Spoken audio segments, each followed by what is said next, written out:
In world history, there are many significant figures, but Napoleon Bonaparte undoubtedly stands out. However, according to a decade-long study, Jesus still holds the highest level of fame. For our discussion, we will focus on those figures whose existence, lifetime, and biography are beyond doubt. Thus, we will consider Napoleon as the most famous person. It is appropriate to ask, why is that? The answer to this question can be found in an unexpected Wikipedia article titled Napoleon's Penis. We will discuss its content later, but the mere existence of a page in the largest online encyclopedia dedicated to Bonaparte's genitalia speaks to his significance as a historical figure. If this is not an indicator of importance, then what is? In fact, Napoleon's exceptional popularity is linked to his controversial personality. There is no other historical figure whose image has elicited such ambiguous opinions among scholars. Numerous critics view him as a dictator, a tyrant, and a despot responsible for the deaths of millions. The Emperor of France can be seen as an analog to Hitler in the 19th century, seeking to expand his territories. One of the reasons for such behavior may have been Napoleon's complex. His short stature, difficulties in relationships with women, and an incessant desire to assert his significance on the world stage. To determine which assessment is more accurate, it is useful to refer to a detailed biography of Bonaparte. So, let's acknowledge that the video started off actively. In just a couple of minutes, I have already said the word penis twice and mentioned it 3 times before.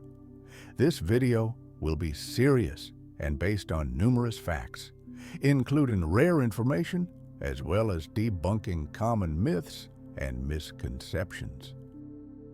We will examine the figure of Napoleon as a political and military leader, as well as closely analyze his personal life, since in the history of Bonaparte, it can sometimes be difficult to draw a line between these aspects. There is a lot of information and little time, so let's get started with the events of 1817. In early December, a grand celebration takes place in Paris. Leading politicians of the French Republic gather at a reception in the Luxembourg Palace, many of whom are dressed in awkward outfits. The guests themselves are of short stature, and one of them, Napoleon, appears in a military uniform, complemented by an outdated hairstyle with hair falling on both sides of his face. He delivers a solemn speech declaring that France has finally freed itself from centuries of monarchical tyranny and is ready to bring freedom to other nations of Europe. At the ceremonial banquet, Bonaparte refuses to eat, fearing poisoning. The ostentatious festive atmosphere and endless praises only mask the true intentions of those present. The high-ranking guests have their own political goals and hidden aggressive designs, one of which is the desire to keep the young General Bonaparte away from power. Since then, the country has been plagued by instability due to the struggle between political forces and representatives of power, who often used the law to their advantage. A war was ongoing both within the country and beyond its borders, lasting for 5 years and claiming lives. The general, who achieved several victories over the enemy in a short period, gained significant popularity among the populace and began to be seen as a person capable of changing the situation. Napoleon is only 28 years old, and in his past, it is hard to discern signs of his future rapid ascent.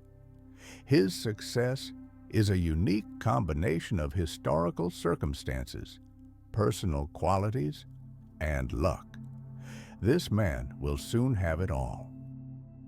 An interesting fact: for centuries, the territory was formally under the control of the Genoese Republic, but the local population lived by their own laws and way of life. Civil conflicts were often resolved through force and the practice of vendetta. Commodity exchange occurred on a barter basis, and the scarcity of land contributed to the formation of numerous marital alliances.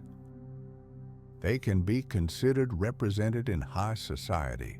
However, Corsica itself is so impoverished that noble lineage does not guarantee financial stability at all. The independence fighters managed to capture part of the island. The family resides in one of the largest centers, on the island of Aya. But with a population of only 4,000 people, this place can be considered remote. The French recognize only the most prominent families of this region as noble. At first glance, these may seem like excessive details, but each of the mentioned facts and characters will become significant in the fate of our hero. A few months after Corsica's annexation to France, a boy is born with an uncommon name: Napoleon. This occurs in 1769. Later, Napoleon acknowledges that all his successes are owed to his mother. His father, Carlo, despite practicing law and working in administration, was always a minor figure and did not achieve significant heights in his career. Very little is known about Napoleon's early years. Some sources describe him as a calm and happy child, while others speak of his aggressive behavior in fights. He begins his studies only at the age of 9, when his father decides that Napoleon will build a career in the army. At that time, Corsica primarily spoke a local Italian dialect. Napoleon receives a brief course in French from a local priest, which proves sufficient for his admission to military school. The cadet school in Brienne, in northern France, has just over 100 students. Half of them receive financial support from the royal treasury, as their parents belong to the nobility, and Napoleon is among them. The education in Brienne is primarily general. Students study philosophy, history, mathematics, fencing, and music. However, the institution strictly enforces discipline, not allowing vacations or opportunities to go home. During this time, Napoleon's entire family continues to live in Corsica. In Brienne, there are no signs of the future great ruler in Napoleon except for a semi-mythical story about a snowball fight among the students in which Bonaparte allegedly led his classmates. The truth of this story remains unclear. After 5 years, the students transition to specialized military schools for further training. This seems appealing, as it entails active military preparation even in peacetime. Such troops require skills in mathematics, and Napoleon is particularly strong in this subject. In essence, it resembles more of a school or academy, with an emphasis on general education disciplines, thorough military training, and strict discipline. Bonaparte actively dedicates time to reading, particularly focusing on the history of famous figures and military leaders such as Alexander the Great and Julius Caesar. He continues to excel in mathematics and geography. However, languages become a weak point for the future ruler of Europe. After 2 years, Napoleon takes the exams, demonstrating results among 58 students. Many of his classmates had prepared for them for 1 to 2 years longer. The likely cause of Napoleon's death will be stomach cancer. For the first time in 8 years, his older brother and uncle cannot take the position of head of the family, and his father leaves behind only debts. Now, the financial well-being of the clan will largely rest on Napoleon's shoulders. It is unclear how he managed to obtain such a lengthy leave from command, but in any case, he soon returns to his duties. An unexpected hobby for the young Napoleon became writing. Such an interest was common at the time, especially among military personnel, which is quite understandable in an era without the internet and social media. People needed something to occupy themselves. Napoleon is actively engaged in reading, and his moods correspond to the events in the country. The French monarchy is becoming an obvious failure both politically and economically. Bonaparte sympathizes with the side of the protesters. Nevertheless, he is also a military officer and heads to a small town to suppress the unrest. A month later, similar riots break out in his unit, after which he decides to leave for Corsica. As a teenager, Napoleon was captivated by the ideas of the island's independence, which his father Bonaparte had taught him about. By the early 1990s, Pauli establishes an agreement with the French authorities, returns, and governs the island as a department of France. However, he is actually plotting plans for independence. In the following years, Napoleon's fate could have taken a completely different path. On one hand, Bonaparte supports the idea of Corsican independence. On the other, he is a proponent of the revolution and an active officer in the French army. His older brother Joseph collaborates with Pauli and is elected to the local Congress in Ajaccio. Napoleon actively assists his brother and becomes involved in the socio-political affairs of the island. Ultimately, he becomes a colonel in the newly formed National Guard of Corsica and dedicates himself to suppressing the uprising in his hometown of Ajaccio. However, his attempt proves unsuccessful. He not only fails to quell the crowd, but also loses one of his subordinates in the process. Pauli is dissatisfied with Bonaparte's actions and blames him for mistakes, which is likely justified. Napoleon is just a little over 20, young and lacking experience in his officer rank.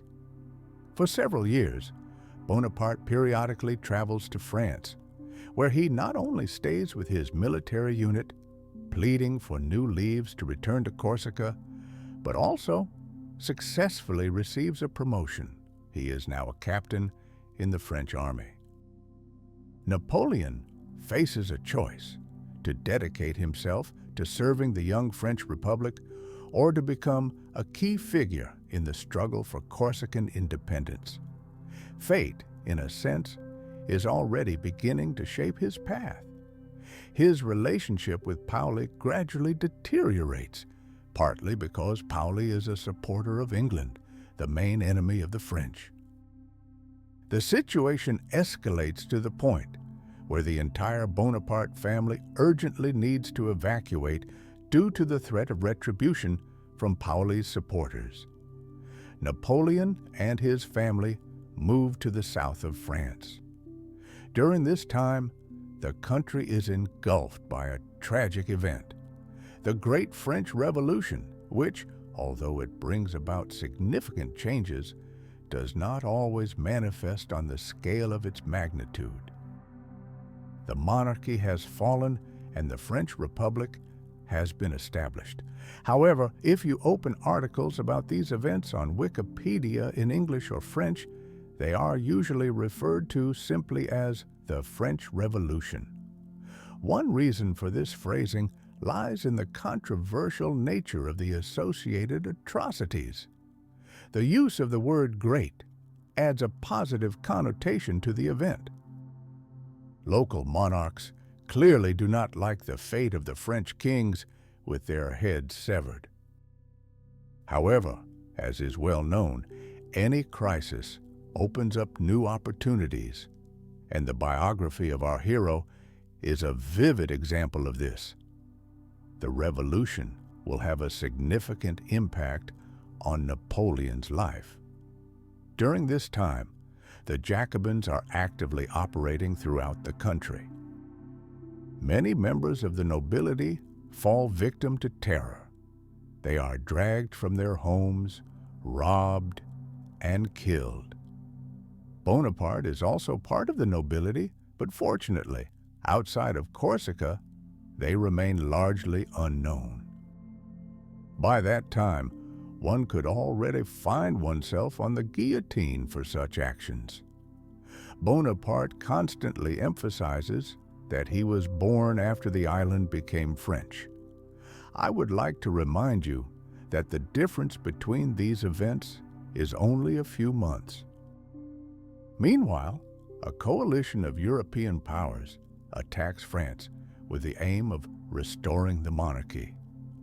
The English fleet lands in Toulon and captures this important port city in the south of the country. During the attack, the captain of the local artillery is killed, and Napoleon is appointed to take his place, tasked with accomplishing what seems to be an impossible mission: to reclaim the city. He gathers cannons and ammunition, ordering soldiers to go to neighboring towns to retrieve them. Napoleon organizes the production of cannonballs and artillery pieces, as well as training the troops. It is important to note that he carefully selects locations for his artillery. In this situation, he openly criticizes his immediate commander and appeals to higher authorities. The authorities must approve his course of action. The first attack on the city fails, and during the subsequent assaults, Napoleon is wounded and his horse is killed. Ultimately, the French forces sink several English ships and capture the city, after which the remaining British fleet urgently evacuates. Upon entering the city, the French soldiers engage in brutal encounters with the local residents who had supported the Royalists. In Toulon and the south of the country, there were quite a few supporters of the monarchy, and they welcomed the English who had arrived earlier with enthusiasm. At just 24 years old, he had nearly reached the heights of his military career, which he had achieved in just 10 years since graduating from military school. Napoleon attains the rank of general at such a young age not only due to his merits, but also because of luck. Over the years of the Revolution, many high-ranking officers either fled or were executed, resulting in a shortage of nearly 900 generals in the French armed forces. Nevertheless, it must be acknowledged that Bonaparte himself made a significant contribution as well. Interestingly, a former colleague described Bonaparte as a fit and strong man of short stature. When mentioning stature, it is worth delving into this in more detail. There is a widespread myth about Napoleon related to his short stature and the reality of the Napoleon complex. However, the question of his actual height is more complex than it appears at first glance. For a long time, it was believed that Napoleon was of short stature. According to the records of one of his doctors, his height was just under 100 centimeters. Cartoonists of that era often depicted him as small, and this became the subject of their mockery. One should not forget the nickname Little Corporal that he earned in the army. Thus, it becomes clear where the myth of the Napoleon complex originated. However, this is not the end of the story. Therefore, it is not surprising that he was portrayed in a negative light. In French paintings, Napoleon is often depicted surrounded by people, where he clearly did not appear to be the shortest. The nickname Little Corporal referred to his youth as an officer. Additionally, it was discovered that the data from his personal doctor's records used an outdated system of measurement. When converted to modern units, Napoleon's height was approximately 170 centimeters, not a giant figure, but quite average for a Frenchman. It seems that the myth of Napoleon's short stature has been debunked. However, this is not all. French paintings cannot be regarded as reliable evidence. Many artists of that time, depicting Napoleon, resorted to their artistic interpretations and aimed to please the emperor, including in matters of height. Furthermore, some works were created after his death, which also calls their objectivity into question. However, the essence of the matter is not only this. In the works of Napoleon's contemporaries, his short stature is repeatedly mentioned throughout different periods. One might assume that such records were made only by very tall individuals, but this is unlikely. Thus, the situation turns out to be quite confusing. For instance, it is known that even his brothers were taller than him. The expression Napoleon complex may have another origin related to his relationships with women. Once, he visited a red light district to hire a prostitute, but he was only successful on his third attempt. His contemporaries often noted his awkwardness in communication. His first serious romance begins shortly after he receives his general's rank. His older brother Joseph marries her daughter. Napoleon is in love with the younger sister of his 16-year-old fiancée, Désirée Clary, the daughter of a wealthy fabric merchant. Their romance is largely based on correspondence, and many letters have survived, revealing his sentimental and immature nature. He hastens to propose marriage to her. Nevertheless, Désirée's parents moved to Genoa, which is at war with France, and disapprove of her relationship with Bonaparte, leaving the question of marriage unresolved. At the same time, the correspondence between the lovers continues. Bonaparte spends a significant amount of time in Paris. Meanwhile, Robespierre becomes a victim of political intrigues, leading to a coup, after which he and several dozen of his supporters are executed. The 1990s of the 16th century in France are marked by violent uprisings and coups, as various political forces that emerged from the revolution vie for power. In 1795, yet another political crisis is brewing. Among the revolutionaries, there are also extremely radical factions that insist on carrying out a total revolution. Interestingly, their support is quite broad, including members of the elite.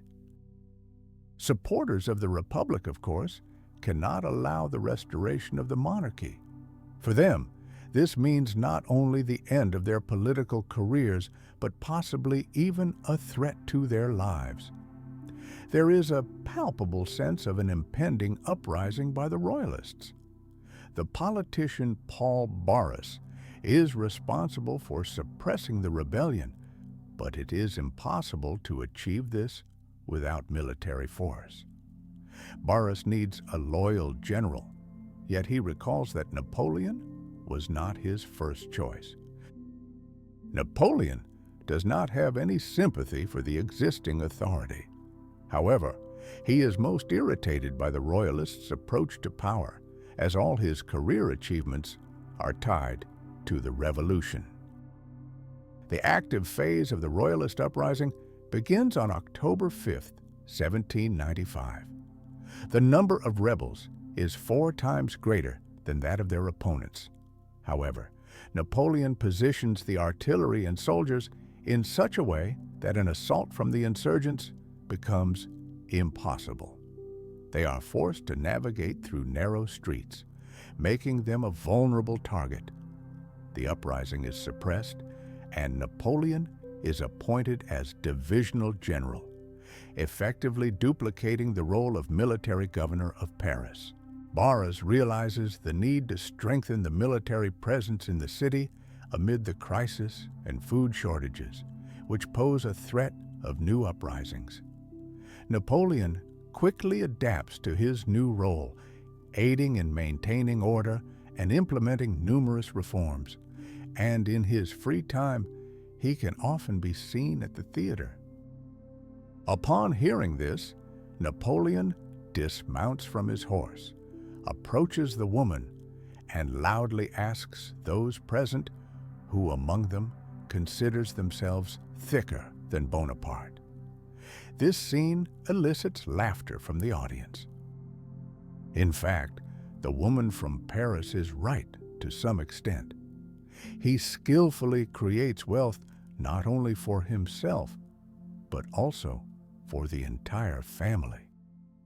The year 1795 was a successful one for Napoleon, both professionally and personally. There is an interesting story about a boy who comes to the military chief of Paris with a request for permission to transport the body of his father, the executed aristocrat, General de Beauregard. The next day, Napoleon brings the signed document and, one way or another, meets Josephine, possibly upon the arrival of the boy's mother. Josephine was born into a family of a French planter on the island of Martinique in the Caribbean.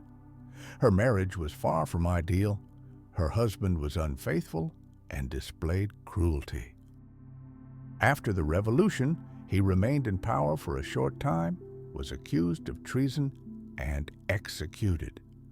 Josephine, being his wife, also found herself in prison with a real threat of facing the guillotine. The revolutionary prisons of Paris are far from known for their comfort. It was a difficult time. After her release, Josephine was searching for a husband who could provide for her and her 2 children. At 32 years old, by the standards of that time, she was considered quite aged, and contemporary witnesses noted that she did not possess outstanding beauty. Due to her poor teeth, she preferred not to engage too much with those around her. It is likely that the story of Napoleon and Josephine's first meeting is merely a fabrication. She often appeared in the upper circles of Paris and in 1795 was the mistress of Paul Barras, which increased the likelihood of their encounters with Napoleon. Bonaparte was madly in love with her. Upon learning of this, Barras advises Josephine to marry Napoleon, but she is not fond of the idea. "I will never become the wife of that puss in boots," she declares. Nevertheless, Napoleon continues to persistently show interest in Josephine, giving her gifts. His first letter to her is dated December 1795, and from its text, it is clear that Napoleon feels on top of the world. One of the reasons for this might have been that Josephine was his first experienced lover, and high society had long been aware of her skills in this area. In addition, Josephine was embarrassed by the age difference. She was 6 years younger than Napoleon. At this time, he receives a new promotion and becomes the commander of the Italian army, composed of French troops operating in Italy. Previously, Napoleon had only commanded artillery and had no practical experience in the role of a major military leader. Napoleon is so absorbed in his new appointment that he is several hours late to his wedding. He realizes that she will not approve of his choice of bride. A few days after the wedding, he heads to the army. Upon learning of his marriage, Clara declares that her heart is broken. Napoleon is no longer interested. He sends Josephine a love letter, signing it for the first time in the French style. Bonaparte? For the 20-year-old general commanding the army becomes a real challenge. Under his command are generals who are, first of all, 10 to 20 years older than him, and more importantly, possess combat experience. Napoleon is perceived by them as a young man who has only succeeded in the political games of the capital and does not understand military matters. When Bonaparte arrives at the Italian army, it is a complete contrast. The soldiers are in desperate need of cannons and ammunition, as well as adequate clothing and footwear. Many of them look more like scarecrows than soldiers. Napoleon immediately begins to rectify the situation. He arranges a financial loan for the armed forces and establishes logistics. It is important to note that France is still at war with a coalition of major European powers, and the main goal is to restore the monarchy and return the Bourbon dynasty to the French throne, which ruled before the Revolution. At that time, Italy, in the modern sense, does not yet exist. Its territory is divided into independent kingdoms. Napoleon realizes that as long as the Austrians maintain control over the Italian regions on the border with France, this will pose a constant threat. The problem with Napoleon's army lies not only in the condition of the troops, but also in their numbers. Bonaparte realizes that the familiar tactic of widely distributing troops along the front will lead to defeat. So he decides to concentrate his forces in one narrow direction. The approach proves to be justified. In the initial battles, Napoleon manages to divide the Sardinian army and the Austrian forces through effective tactical maneuvers. Since each of their armies is smaller than the French forces, the chances of ultimate victory significantly increase. After several successful battles, the King of Sardinia agrees to an armistice, while the Austrians continue to act independently. Unlike Napoleon's armies, the dangerous opponents do not face difficulties in supplying and sending fresh, well-trained soldiers. Although Bonaparte achieves victories, he suffers significant losses. It is during the Italian campaign that his tendency to present the desired as reality and to exaggerate his successes in reports to superiors regarding the outcomes of battles becomes evident. Napoleon significantly inflates the challenges faced by his army as well as the enemy's losses. Nevertheless, it must be acknowledged that Napoleon, despite his lack of preparation, successfully commands an entire army. Bonaparte regularly writes to Josephine even after tense and exhausting battles, urgently asking her to come and not understanding why she still remains in Paris. In reality, she is held back by social events, theaters, and a lover. Napoleon partially suspects the reasons, but at this moment, he is too focused on the military campaign. Ultimately, the situation for the Austrians deteriorates to the point where events begin to unfold unfavorably for them. As Napoleon approaches Vienna, many of the city's residents begin to pack their belongings. Although Bonaparte himself contemplates this scenario, his army has already suffered significant losses and is excessively exhausted for further advancement. Nevertheless, even the potential threat of French soldiers entering the Austrian capital prompts the Austrians to begin negotiations. At that time, this is the highest authority in France. Although Bonaparte is clearly unfamiliar with the term personal brand, this is essentially what he is engaged in. Napoleon becomes the driving force behind the publication of propaganda newspapers, whose main task is to highlight the successes of his army. The name of Bonaparte gains popularity among the population of France and the territories under its control in Italy. A famous painting titled Napoleon Bonaparte at the Bridge of Arcole emerges, attracting attention for several reasons. First and foremost, the figure depicted in the painting truly resembles Napoleon.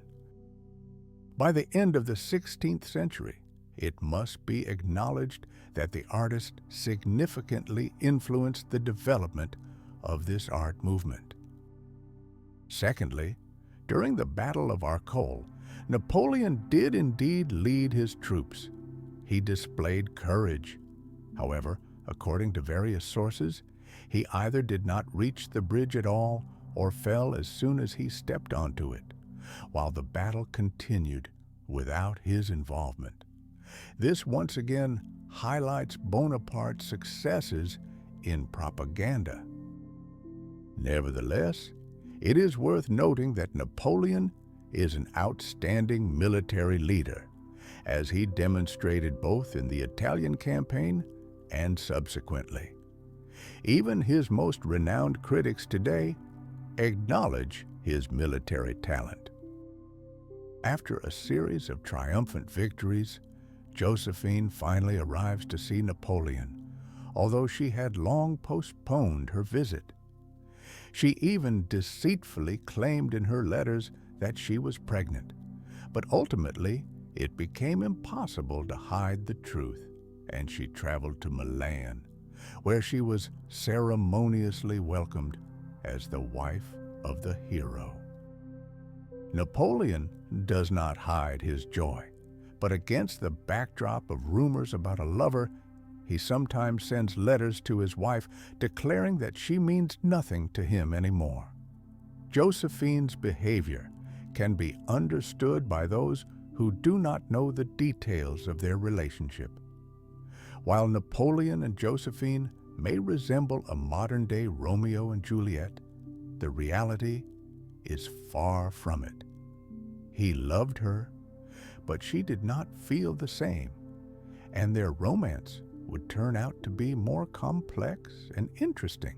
However, that will be discussed later. After the Italian campaign, Napoleon returns to Paris as a triumphant figure. He becomes well known and significantly enriches himself thanks to the trophies he brought back from Italy. Enrichment during military actions on enemy territory was a common practice for both ordinary soldiers and high-ranking officers of that time. The popular general poses a threat to many representatives of the French authority, as his successes could make him politically dangerous. Therefore, Napoleon needs to find a new appointment. It does not matter where, as long as it is far from Paris. He is no longer interested in continuing to command the Italian army, especially after the signing of a treaty that significantly weakened its influence.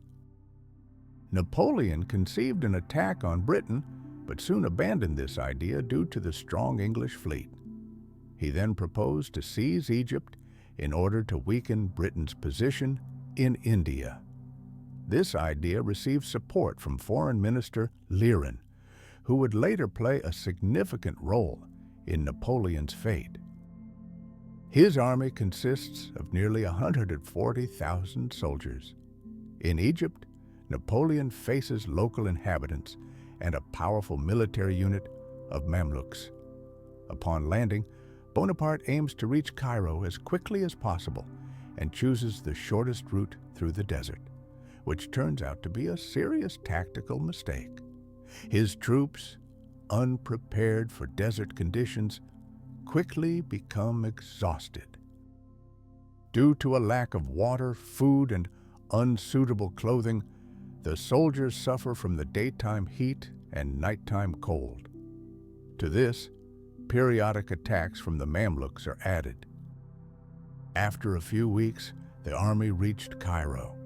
In this context, it is worth mentioning a recently released Hollywood film about Napoleon, which depicts Bonaparte meditating by the pyramids.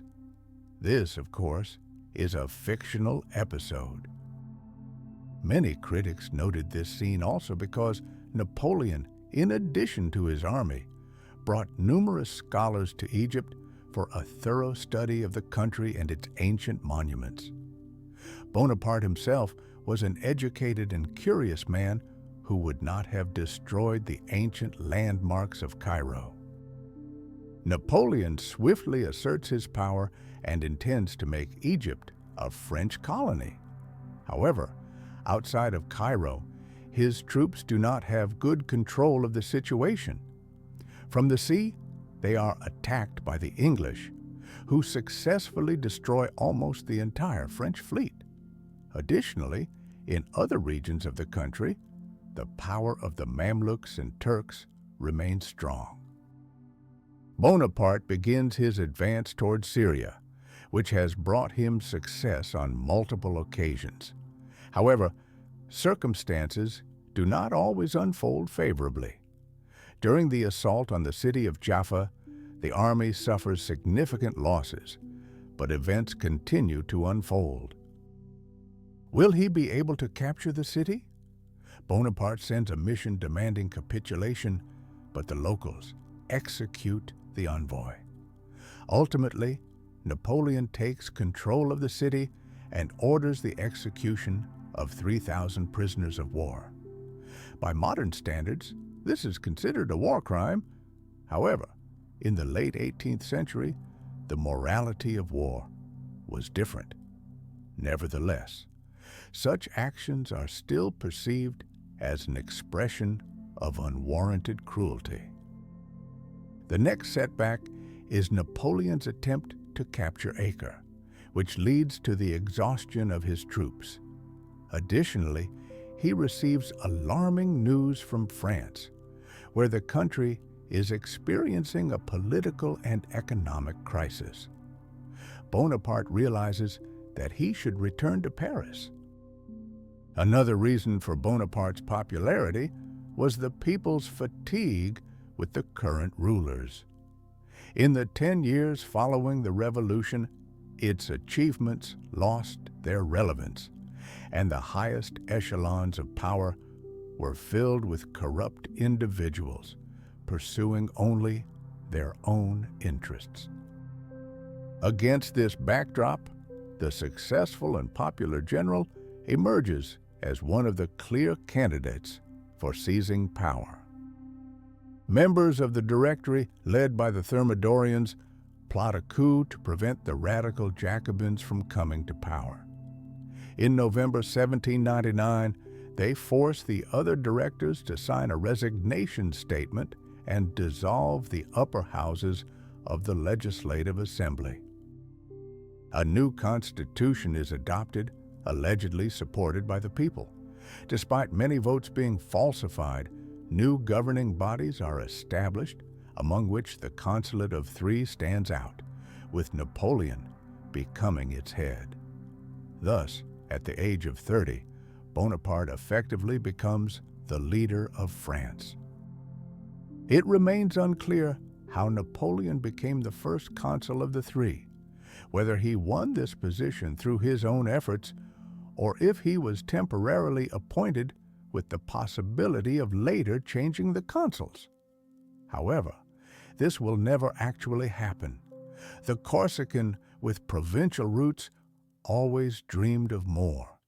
Since childhood, he read about great military leaders and historical figures, yet there are no clear signs in his early writings of a desire for great power.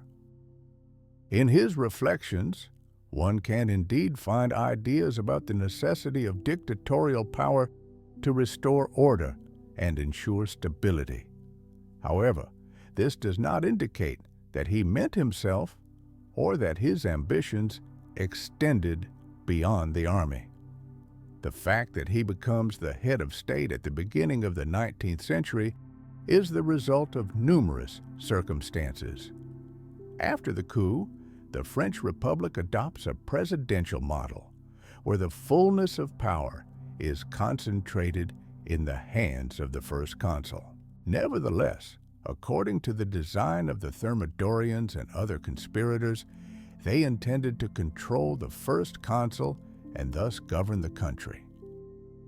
Napoleon quickly realizes the situation and begins to act independently. For instance, he makes compromises with the church. After the revolution, religion was effectively banned, and the new ideology was based on different principles. Bonaparte himself is not a supporter of Catholicism and considers the story of Christ and his resurrection implausible. He realizes that the realists seeking to regain their lost positions still enjoy support due to their intention to once again allow people to attend church. In this regard, Bonaparte orders the reopening of temples and permits the faithful to participate in services on weekends and holidays. Additionally, he replaces several members of the government with loyal individuals, among whom Joseph Fouché, the Minister of Police, plays a key role. Fouché, in turn, establishes a secret police and a network of agents ready to monitor intrigues and report on them. To achieve this goal, under his orders, unacceptable officers are dismissed from the army, and the overwhelming majority of publications are shut down.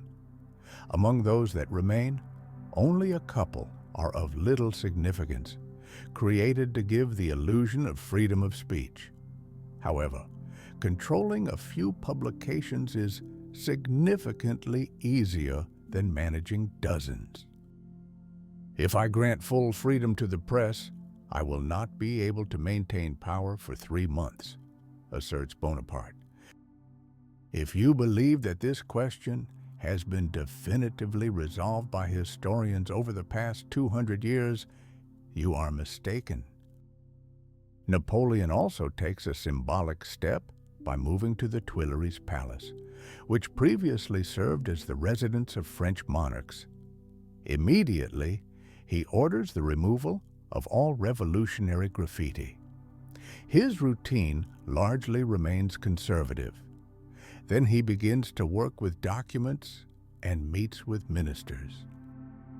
Napoleon Bonaparte could indeed go to bed and rise at different times. However, the claim that he only slept for 4 hours is more of a myth. Napoleon's relationship with Josephine gradually changes, despite pressure from those around him urging him to divorce. He decides not to rush into it, partly suggesting that he wants to maintain his image. However, the main point is that he still loves Josephine. Although her feelings for him cannot be described as romantic, they begin to find a mutually acceptable form of interaction. Bonaparte's usurpation of power is carried out under the pretext of ensuring stability in the country and, indeed, begins to yield results. He divides France into 100 departments, each of which is subdivided into prefectures. This administrative system still functions in France today.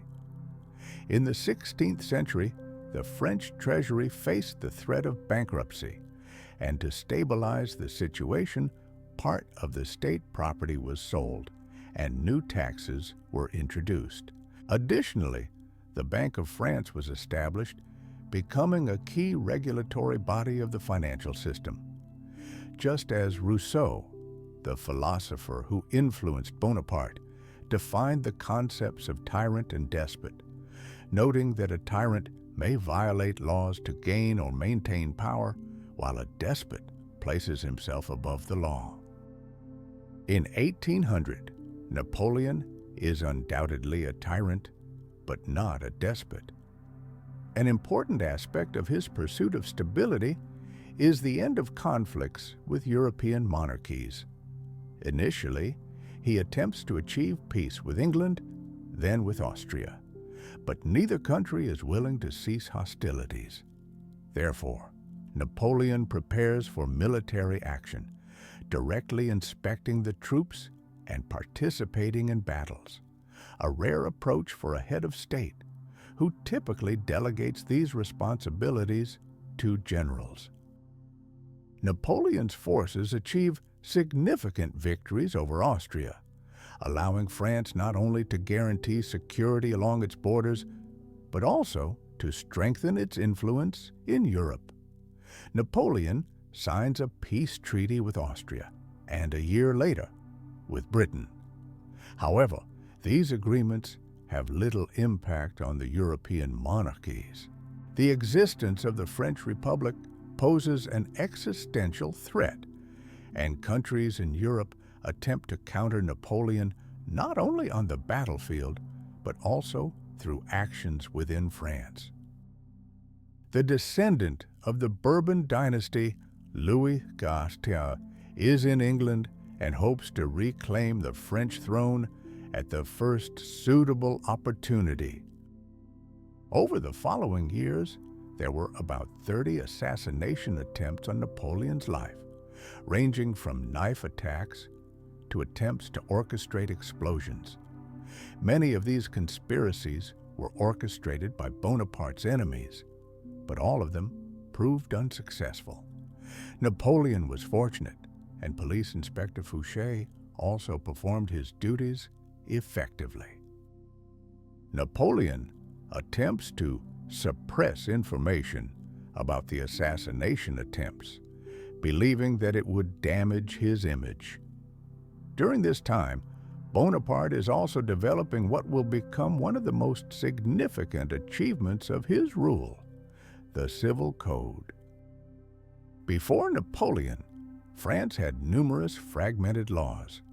After the Revolution, several attempts were made to consolidate them into a single code, but all efforts proved unsuccessful. It is important to note that Napoleon did not write the laws himself.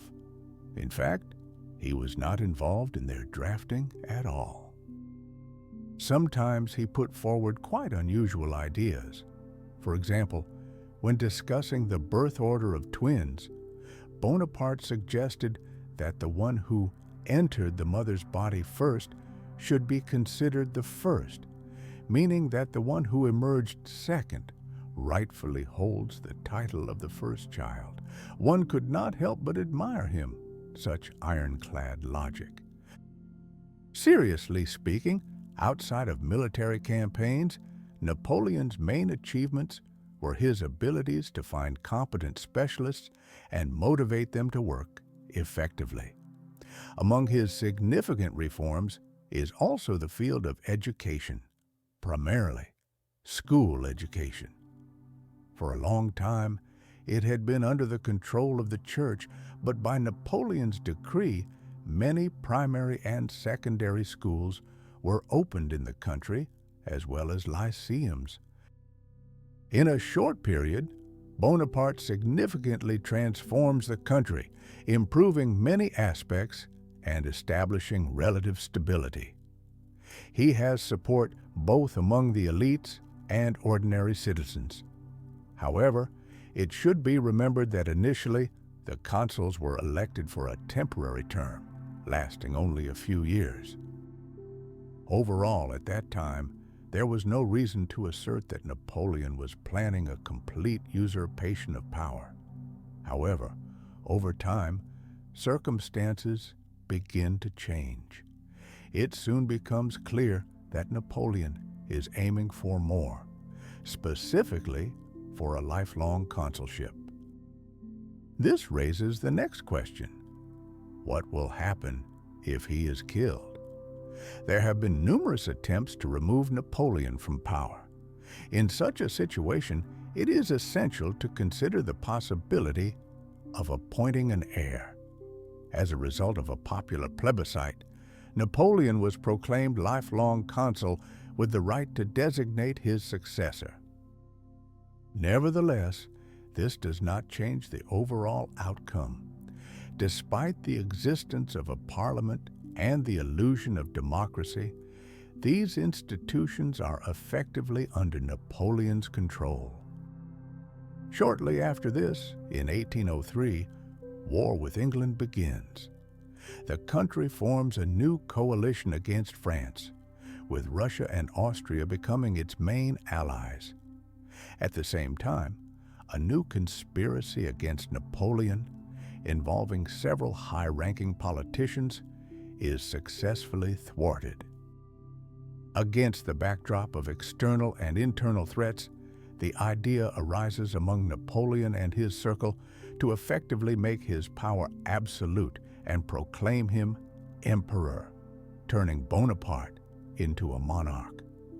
Formally, the parliament continues to function, and French citizens, unlike subjects of a classical monarchy, retain their status.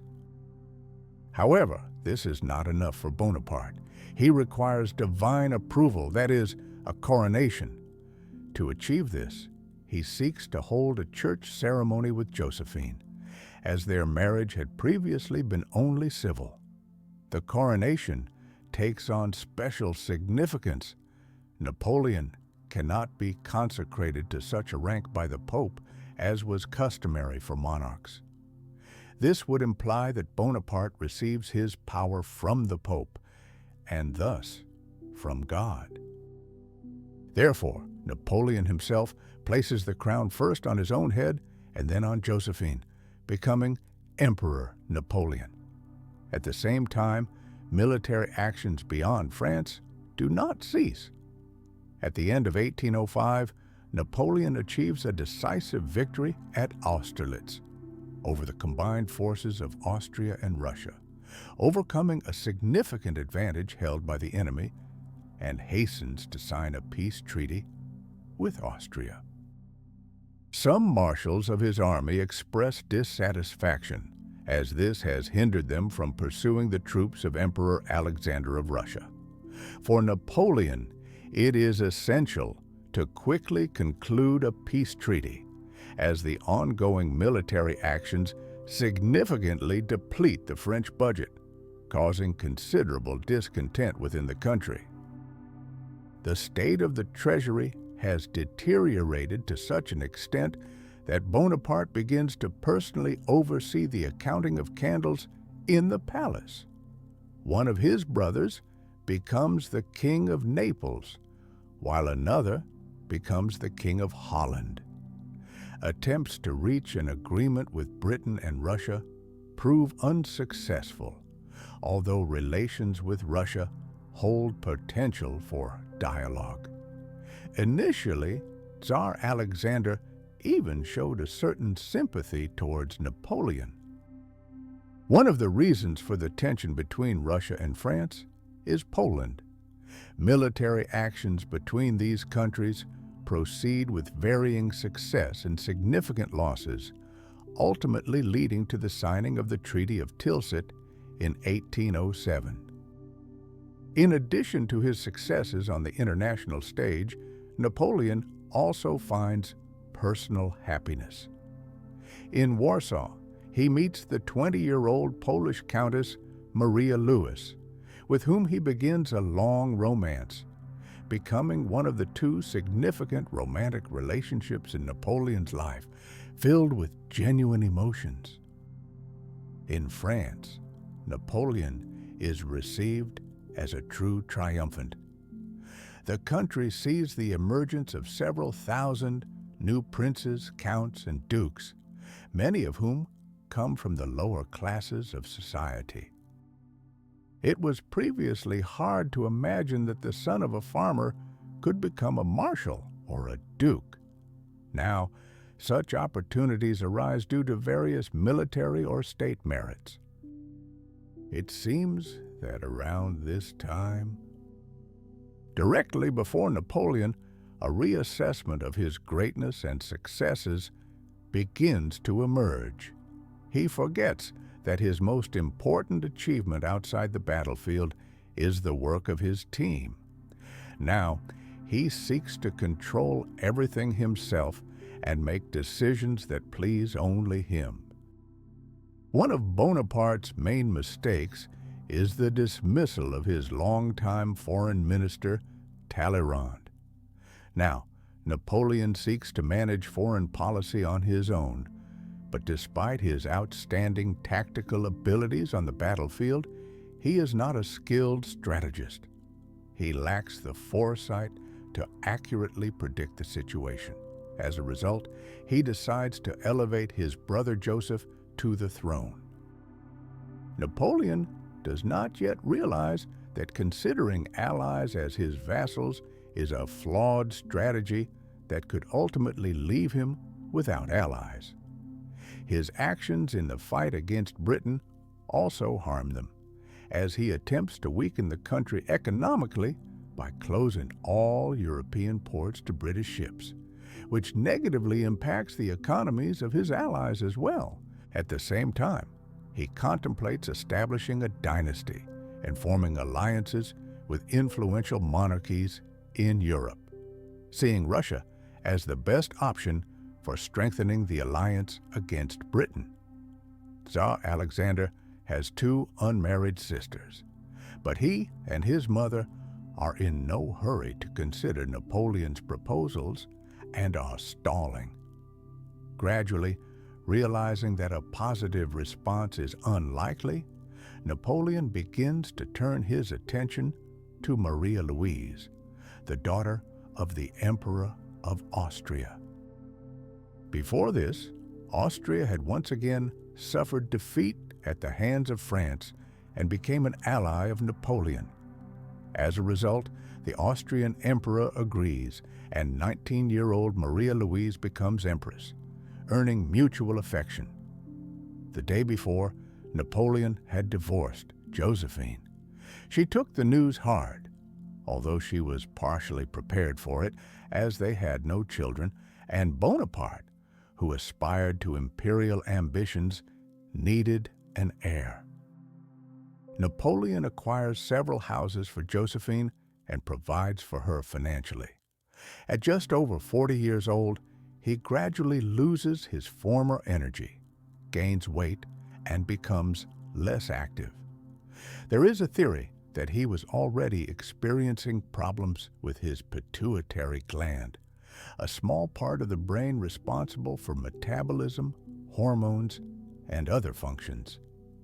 This issue would be discovered during Napoleon's post-mortem examination. In 1811, Napoleon has a son and the future heir to the empire. France extends over a large part of Europe, encompassing territory with a population of 170 million people. As Paris is the capital of the empire, Napoleon is actively involved in its construction and reconstruction, resulting in the fact that the French capital largely looks as it does today, thanks to his efforts. At the same time, several European countries are experiencing an economic crisis, which also affects France.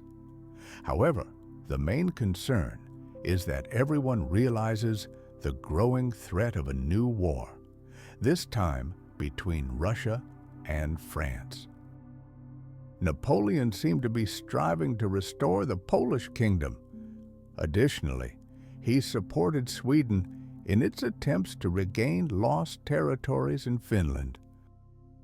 The French ambassador to Russia, Caulaincourt, notes that Napoleon has two options: to concede part of the Polish territory to Russia, or to go to war. Although he himself would prefer the first option, Bonaparte believes that such a concession would negatively impact his reputation and begins to prepare for conflict. At the same time, Napoleon does not take into account that from a strategic standpoint, Russia is virtually invulnerable due to its vast territory, which cannot be completely conquered or controlled. In contrast, France is extremely vulnerable. It is surrounded by countries that could become adversaries at any moment. In any case, Bonaparte begins a military campaign that becomes one of the most destructive in history. He gathers a massive army of over 1.5 million men. However, this force lacks high motivation. The soldiers, both Allied and French, largely do not understand why they should fight for 39 territories located 900 and 600 kilometers away from their homeland, specifically from Paris to Russia and its capitals, Moscow and St. Petersburg. At the same time, Napoleon still does not view Alexander as an enemy, but rather as an ally who needs to be brought back to order. In June 1812, Bonaparte's troops begin to move through the northwestern part of Russia. Unlike Europe, where cities are located close to one another and connected by roads, here they encounter difficult terrain. During the first month, the Russian troops gradually retreat without engaging in battle, as populated areas are extremely rare. Meanwhile, Napoleon suffers significant losses among his soldiers due to the heat, rains, storms, diseases, and a shortage of food, which is difficult to transport. Despite the advice of numerous generals to postpone the march on Moscow, Bonaparte continues to move forward. The bloody battle concludes with losses of over 40,000 Russian soldiers and 30,000 French. Officially, the victory belongs to Napoleon, but it is hard to call it a true victory. The commander of the Russian army, Kutuzov, decides to retreat in order to replenish resources, moving towards Moscow while attempting to lure the French troops behind him, and he proves to be correct. Bonaparte mistakenly believed that victory over the enemy and the capture of the capital, which he considered the main city, would bring him triumph. However, upon entering the deserted Moscow, he does not feel a sense of victory. Most of the residents have left the city, and by the governor's order, many buildings were set on fire before the retreat. The city faces a serious problem. There is virtually no food. Napoleon threatens Alexander, stating that he can wait in Moscow for as long as he wants, although in reality, he does not have that option. The soldiers do not even have feed for their horses. One of the main mistakes was that he did not retreat in September or early October. Had he done so, the outcome of events might have been different. At the end of October, Napoleon leaves the capital with his army, attempting to pursue Kutuzov. But after an unsuccessful battle near Maloyaroslavets, he decides to retreat to Smolensk. In early November, severe frosts begin to set in. Napoleon's soldiers lack warm clothing, and many freeze to death or lose their limbs. Due to the shortage of food, the soldiers are forced to eat horses and dogs. To this is added the pursuit by Kutuzov's army. In the end, losing more and more soldiers, Napoleon leaves the borders of Russia and heads back to Paris. European monarchs can afford to lose battles and territories while remaining on their thrones. Perhaps this is why, immediately after the failure in Russia, Napoleon begins to plan a new campaign, hinting at the possibility of gathering several 100,000 soldiers for a comeback. Meanwhile, Tsar Alexander sees himself as the savior of Europe and gradually approaches French territory. Napoleon's former allies begin to unite against him one by one. Ultimately, even Austria, despite Napoleon being married to the emperor's daughter, distances itself from his alliance. Bonaparte quickly loses territories in Germany, Italy, and Spain. He tries to find a path to peace, but with each defeat, the conditions only worsen, and it seems that the anti-Napoleonic allies will soon enter French soil and reach Paris. In March 1814, this happens. At that moment, Napoleon is just a few hours away from Paris, and his army consists of only 40,000 soldiers. Bonaparte agrees to exile on Elba, accompanied by a battalion of 600 men, while his relative Maria Louise and their son remain in Austria. On the small island, with a population of only 12,000 people, Napoleon initially tries to implement various reforms, including judicial reforms and road construction. However, over time, his enthusiasm wanes. First and foremost, he lacks funding, and secondly, he struggles to cope with the news of Josephine's death from pneumonia in early 1815. Rumors from France reach Napoleon, and he decides to escape from Elba, intending to return to his homeland. Napoleon sees himself as the savior, ready to rescue his country. Many suddenly realize that Bonaparte still enjoys the support of the people, which allows him to reach Paris with little difficulty. Louis flees to Belgium. Napoleon quickly establishes a new government and assures European rulers that he is acting in accordance with the will of the people. It is important to note that Napoleon's return from Elba instills fear among the Allies, prompting them to take action. The decisive battle between Napoleon's army and the Allies takes place in the Belgian village of Waterloo in June 1815. Napoleon is significantly outnumbered and suffers defeat, after which he returns to Paris and abdicates the throne once again. The British constantly monitor Bonaparte's actions.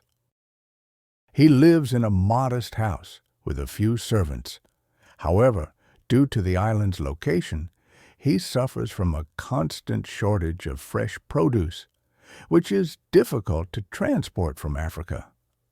These conditions are a stark contrast to his accustomed imperial lifestyle. Over time, his health deteriorates. He experiences abdominal pain and hardly leaves the house. In early May 1821, Napoleon dies at the age of 51. He achieved significant progress in education, cultural, and artistic development. He was certainly not Hitler of the 19th century or a ruthless dictator. Rather, he was a deeply insecure provincial man who accidentally managed to seize immense power. Once he obtained it, he could not stop. One should not forget about Napoleon's penis. During the autopsy of his body after his death, some of his parts were removed and went missing, including the penis. Ultimately, it was found in the 19th century, and in the early 1970s, it was acquired by an American urologist for his collection. Over time, the organ shrank in size and dried out, contributing to the renewed popularity of the term Napoleon complex. However, It is impossible to assert with complete certainty that it truly belonged to Napoleon. Ultimately, this is not the main point. What matters is that if, after several centuries, we are still discussing even the smallest aspects of a person's life, does that not testify to their greatness?